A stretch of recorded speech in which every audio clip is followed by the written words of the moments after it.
দাদা। জয় গুরু জয় গুরু। পরম প্রেমময় পরম দয়াল শ্রী শ্রী ঠাকুরের এতক্ষণ যারা নামামৃত সুধা পান করলেন, তাদের মানব জীবন শ্রেষ্ঠ জীবনের একমাত্র উদ্দেশ্য ঈশ্বর প্রাপ্তি, তা যেন এই জীবনেই সফল হয়, এই কাতর প্রার্থনা দয়ালের রাঙারাতুল চরণে। আমরা প্রত্যেকেই ঈশ্বর প্রাপ্তির পূর্বে আত্ম উপলব্ধি আমাদের হতে হবে। আত্ম উপলব্ধি মানে আমার আত্মাকে উপলব্ধি করা। আমার আত্মাকে উপলব্ধি করতে গেলে কি করতে হবে? ঠাকুর বললেন, ওই কথার মধ্যেই ডিকশনারি খুললে দেখা যাবে যে আত্মা কথার মধ্যে রয়েছে অত, অত ধাতু। অত মানে নিরন্তর চলন। সেই অতকে উপলব্ধি করলেই আত্ম উপলব্ধি হবে। অত উপলব্ধি মানে ওই যে যোগ, তার সঙ্গে যোগাবেগ।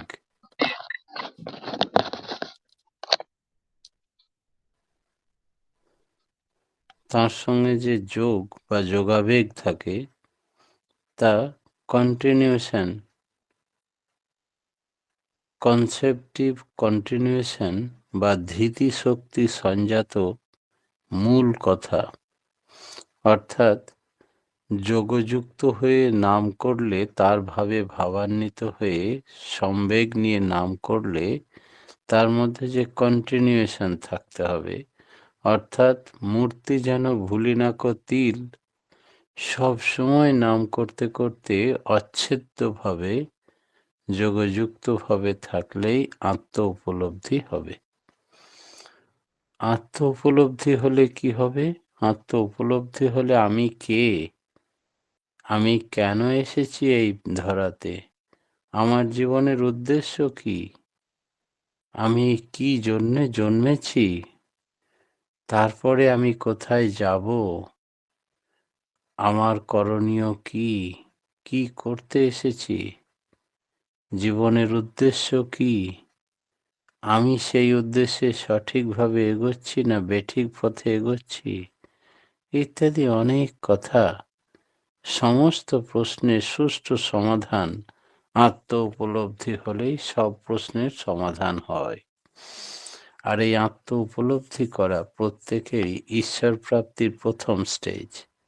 আগে নিজেকে জানো। তাই এই আত্ম উপলব্ধি কিরকম থাকতে হবে? আকুলি বিকুলি এই সেন্সেশন বোধ যদি থাকে, তাহলে আকুলি বিকুলি না থাকলে ঈশ্বর প্রাপ্তি হবে না। যেন আরো আরো আরো থেমে গেলে তুমি থেমে যাবে। কিরকম আকুলি বিকুলি? রামকৃষ্ণ ঠাকুর এক ভক্ত জিজ্ঞেস করেছিল যে আমার কতদিনে আত্ম উপলব্ধি হবে ঠাকুর? ঠাকুর বললেন, দেখবি কতদিনে? বলে তাকে গঙ্গার ঘাটে নিয়ে গেলেন। নিয়ে এক গলা জলে নিয়ে গিয়ে মাথাটা টিপে ধরেছেন জলের ভেতরে। আর সে তো জল খেয়ে চোখে মুখে নাকে জল ঢুকে যাচ্ছে, ভুটভুটি উঠছে যখন, অনেকক্ষণ টিপে ধরে থাকার পর, ঠাকুর ছেড়ে দাও, মরে যাব, আমি মরে যাব, তখন অনেকক্ষণ পর ছেড়েছে।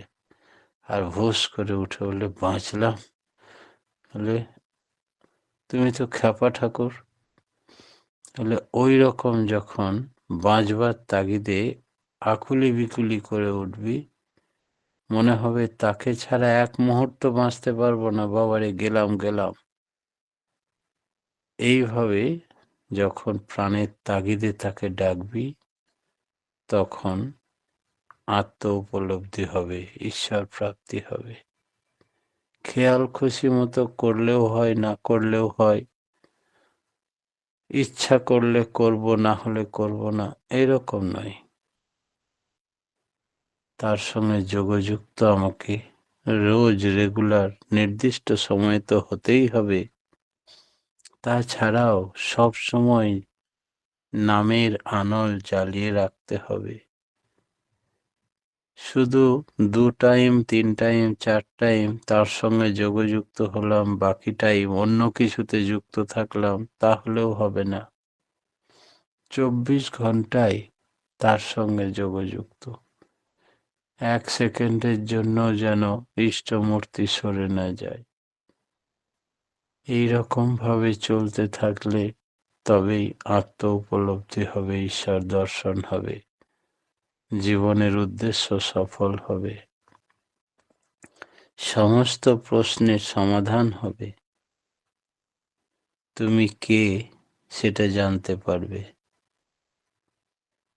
আমরা প্রত্যেকটা মানুষ দুদিনের চলার পথে এই প্রশ্নই আসে না মানুষের মনে, যে আমরা মুখে বলি অমুকের বাড়িতে একটা ছেলে আজকে জন্মেছে, জন্মে যে এলো তো কোথা থেকে এলো জানি না।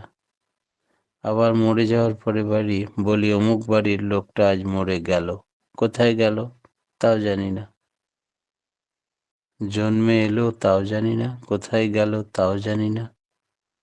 মাঝখানে আমরা আমাদের ভেতরে অধাতু মানে আত্মা আছে বলে চলনশীল, আমরা কন্টিনিউ চলছি, চরৈবেতি। শিশু, অজ্ঞান শিশু, কৈশোর, যৌবন, প্রৌঢ়, বার্ধক্য অতিক্রম করে মৃত্যু। জরাজীর্ণ শরীর ত্যাগ করে চলে গেল আত্মা, আবার নতুন শরীর ধারণ করলো। আত্মা কখনো থেমে থাকে না। তাহলে কি জন্য এলো, কি সংগ্রহ করলো, কি কর্ম করলো, কোথায় চলে গেল, তার গতির আসা যাওয়ার কারণটা কি, কোথা থেকে এসেছিল, সেখানে কোথায় আবার যাবে। এই বিভিন্ন প্রশ্ন আমাদের মনের মধ্যে জাগাটা স্বাভাবিক। বহু মানুষেরই এই প্রশ্ন শূন্য, গড্ডালিকা প্রবাহের মতো অথবা কলুর বলদের মতো। ওই চোখে ঠুলি পড়ে আগে কলুরা তেল পেশাই করত, অনেকে দেখে থাকবেন চোখ দুটো বেঁধে দেওয়া হতো।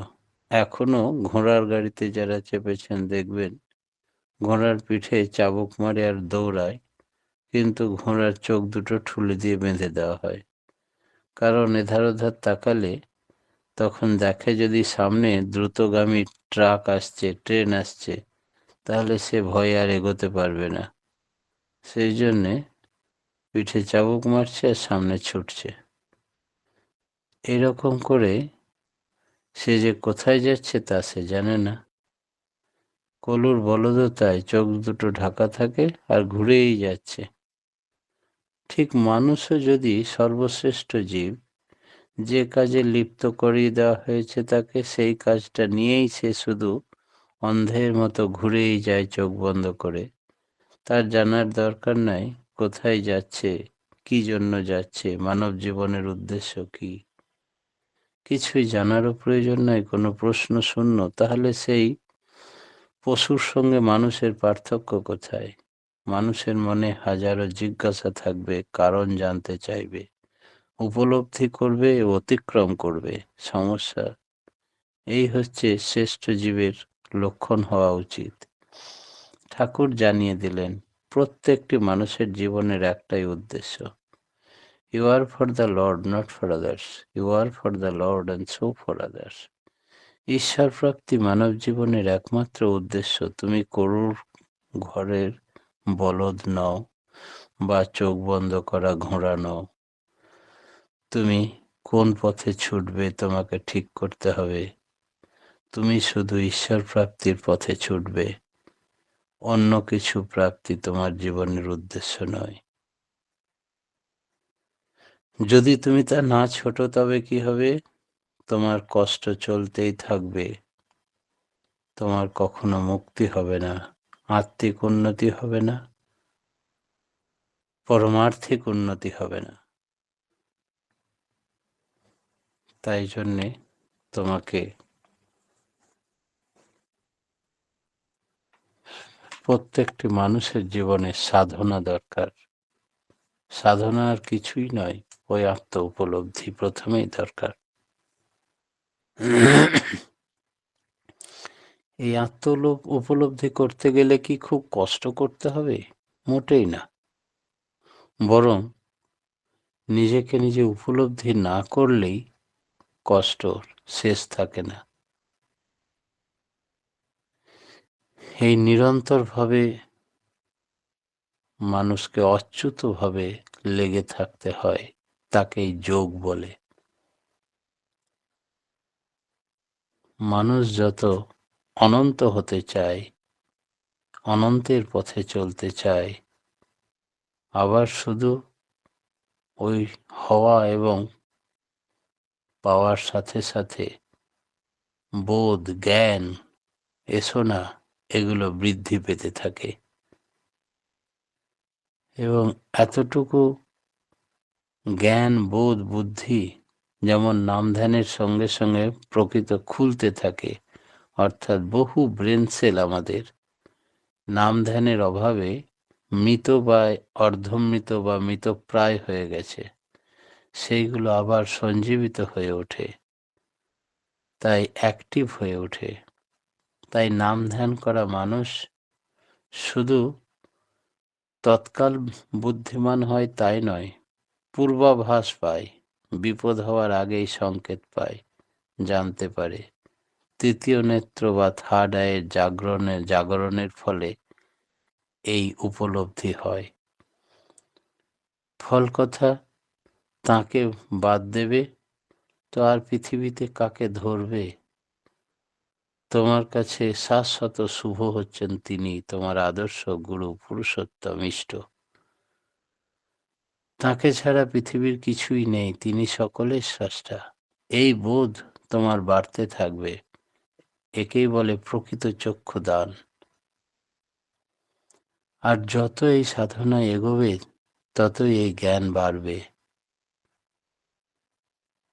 রবীন্দ্রনাথ ঠাকুরের একটা কথা আছে, ধাও শুধু ধাও তব পানে। তাঁর পানে যাওয়া ছাড়া আমাদের আর কোনো রাস্তা নেই। সূর্যমুখী ফুলের মতো যেধারে সূর্য ওঠে সেধারে সে মুখ ঘোরায়, একেবারে সূর্যের দিকে ছাড়া সে বাঁচতে পারে না। সমাধি হলে মানুষের কেমন অবস্থা হয়? কোনো কিছুতে অভিনিবিষ্ট হয়ে তাকে বোধ করতে পারে, তাকে কনসিভ করা, বোধে আনা, এই রকম করতে করতে যখন ওই বিষয়ের সাথে একটা একায়িত ভাব হয়, তখন তার সম্বন্ধে জ্ঞান আরও বেড়ে যায় এবং চরম জ্ঞানরাজ্যে প্রবেশ করলে তখন সমাধি প্রাপ্ত হয়। জীবনের উদ্দেশ্য নিয়ে আমাদের চলা ভালো, ওতে ভাবালুতা আসবে, আর এই ভাব থেকেই মানুষের ভক্তি, শ্রদ্ধা, ধর্ম অনুভূতির উপরেই দাঁড়িয়ে। মানুষের একটা স্বাভাবিক চাহিদাই হলো সবসময় আনন্দে মগ্ন থাকা।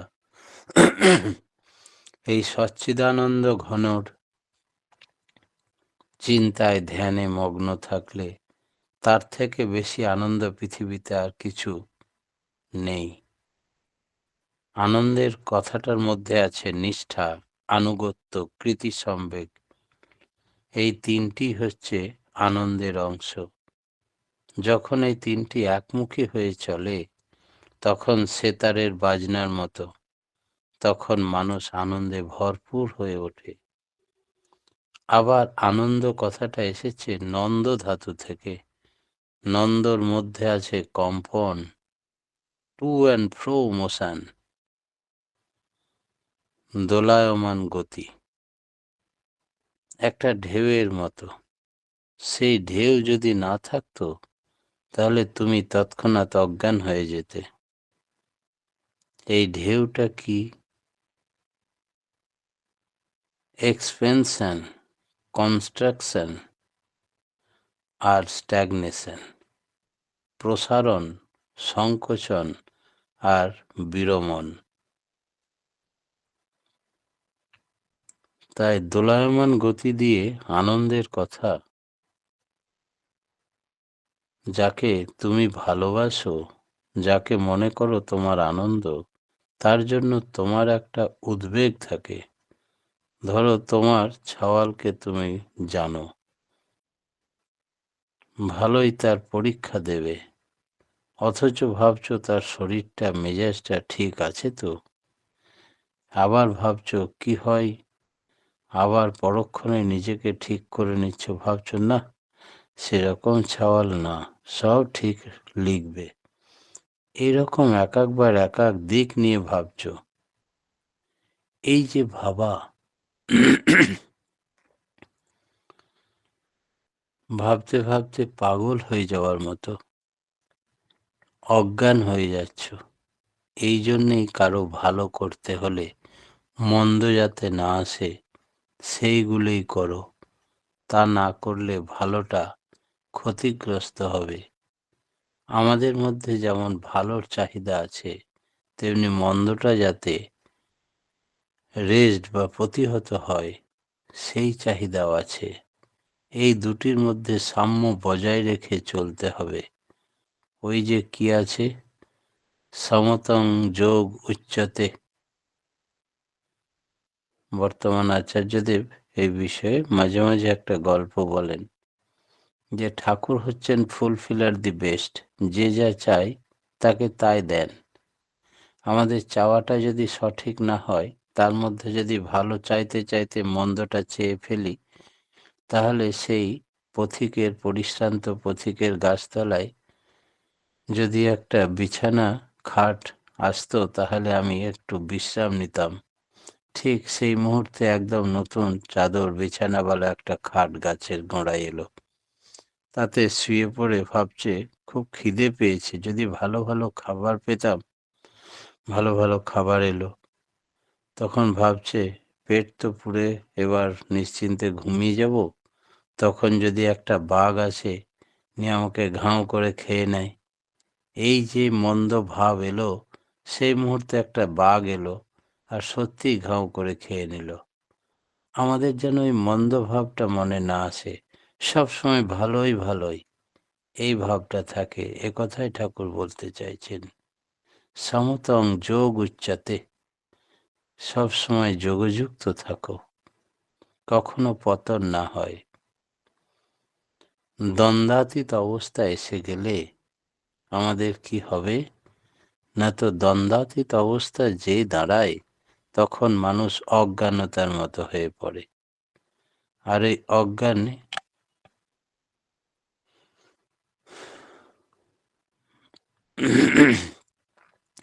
অপারেশন করার সময় প্রথমে যেমন আমরা দেখি গ্যাস দিয়ে অজ্ঞান করে, খানিকটা ওই রকম।